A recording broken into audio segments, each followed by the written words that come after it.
Welcome. So welcome to a new vlog with বুগুস voice. তো কালকে এটা রাতের ভিডিও। রাত তখন বাজে মোটামুটি 1টা। আমার ঘুম পাচ্ছে না, আর আমাদের রুমটা এতটাই সুন্দর যে বেডে শুয়ে শুয়ে আকাশের চাঁদ দেখা যায়। তো আমি শুয়ে শুয়ে জানলা দিয়ে চাঁদই দেখছিলাম, যেহেতু কালকে পূর্ণিমা ছিল, চাঁদটাও খুব সুন্দর উঠেছিল। আর আমি একটা ভাবলাম যে ভিডিও করে নিই। ভিডিওতে তো অত সুন্দর বোঝা যাচ্ছে না, কিন্তু খালি চোখে খুব ভালো লাগছিল, তাই ভাবলাম ব্লগটার সাথে জুড়ে দিই, তোমরাও একটু দেখে নাও। দেখো কি সুন্দর।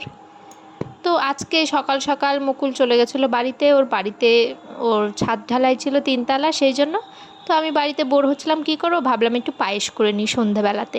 আমার ওর কাছে ছিল খেজুর গুড় ছিল প্রচুর, দুধটাও অনেকটাই ছিল। আর মুকুল যেহেতু মিষ্টি দিয়ে খাবে না, ওর জন্য সাদা পায়েস আর আমাদের জন্য গুড়ের পায়েস করেছি। এবার ও চলে এসছে ওখান থেকে, আর আমার জন্য দেখো কী নিয়ে এসছে, লাল লাল চিকেন। যেহেতু ওখানে ছাদ ঢালাই হচ্ছে, সেই জন্য মাংস তো হয়েছিল, যেহেতু মিস্ত্রিরা খাবে, তো আমার জন্যও নিয়ে এসছে। আমি ফট করে ভাত বসিয়ে দিলাম, শুধু আমিই খাবার জন্য বাটিতে অল্প একটু চাল বসিয়ে দিয়েছি। ভাতটাও হয়ে গেছে, এবার খাওয়ার পালা। ওফ, দেখে তো লোভ হচ্ছে। যাই হোক, দেখি এবার কতটা খেতে পারি। 1 পিস নিলাম একটু। আর আলু ছাড়া তো বাঙালিদের মাংস পুরো অসম্পূর্ণ, একটা আলু নিতেই হবে। আর আমি গ্রেভি খুঁজছিলাম, কিন্তু গ্রেভি যতবারই তুলতে চাইছি প্রত্যেকবারই 1 পিস করে মাংস উঠে যাচ্ছে, আর সেটাকে আমি নামাচ্ছিও না, সোজা পাতে নিয়ে নিচ্ছি। এরম করে মোটামুটি 4-5 পিস তো খেয়ে নিয়েছি নিঃসন্দেহে। এই একটু আমি সরিয়ে সরিয়ে এবার একটু গ্রেভি তোলার চেষ্টা করছি।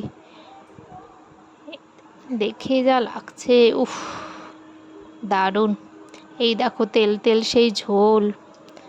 তো তোমরা অনেকে ভাবতে পারো যে এত তেল খাওয়া ভালো না। ও ঠিক আছে, 1 সপ্তাহে 1 দিন, মাসে 2 দিন এরম খেলে কিছু হয় না। আমি ভাতটা এই আলু দিয়ে একটু গ্রেভি দিয়ে মেখে একটু চিকেন দিয়ে তারপরে মুখে পুড়ে নেব, যাকে বলে হেভেন বাইট। এই এই গেল, ও দারুণ। যাই হোক, রিয়াকশান দেখাতে পারিনি বলে বুগু বলছে, মা আমি ভিডিও করে দিচ্ছি, তুমি খাও। তো ভিডিওটা এই পর্যন্ত, ভালো লাগলে লাইক সাবস্ক্রাইব করে দিও। তাই আর লাইক করে দেখো।